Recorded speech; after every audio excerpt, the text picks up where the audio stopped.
di Gunung Jerai. Betul. Bersama saya Mr. Zam dan Mr. Sapuan. Jom kita ke Gunung Jerai.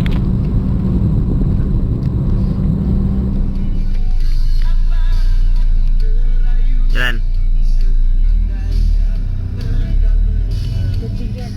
Okay, so saya berada di puncak Gunung Jerai,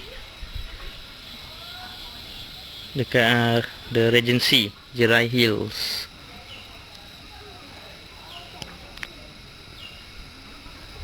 Okay, jom.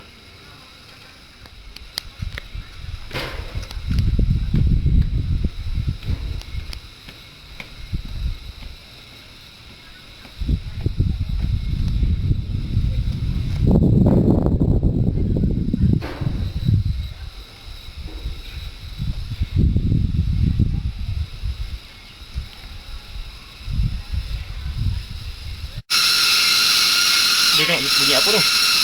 Kuatnya.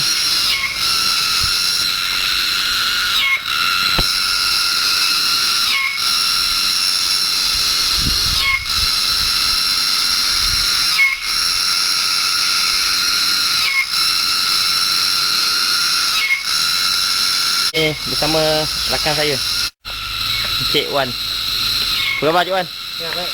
Dia ni akan menunjuk arah kat sini nanti lah. Terima kasih Cik Wan ya. Okey.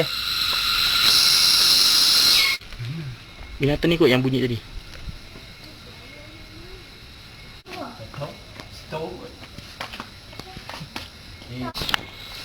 Jom. Naik ni, transporter 4.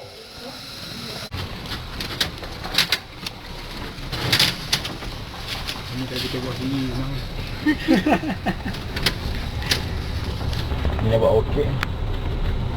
Kawasan okey. Nanti untuk bulan 11 ada function untuk okeynya. Untuk okey lah ni. Bulan 11 bulan 4 ni mungkin kita buat big tournament untuk Kamera okey kat sini. Boleh datang lah. Okey dalam bulan 11. Pinball dalam bulan 4. Oh, pinball dia. Pinball kita main dalam hutan.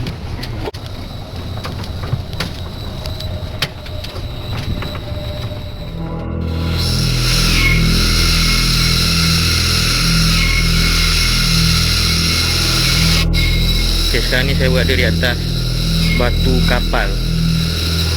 Maksudnya batu ni berbentuk kapal, sebuah kapal. Kalau ikut pada mitosnya, kapal yang disumpah jadi batu.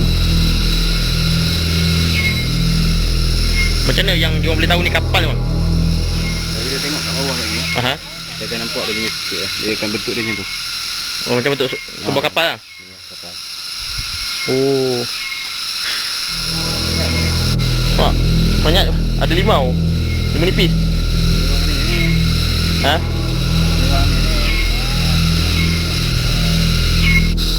Kalau kita lihat kat sini batu-batu dia memang orang cakap berpetak-petak.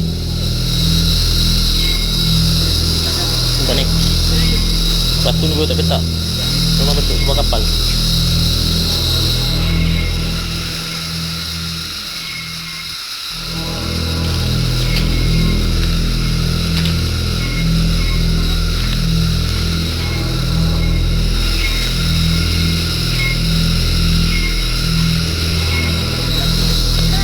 Apa?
nama pokok ni lupa. Pokok Sinamaki.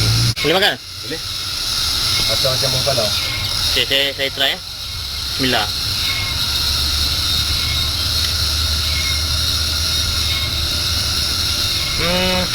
Macam buah pala. Buah pala.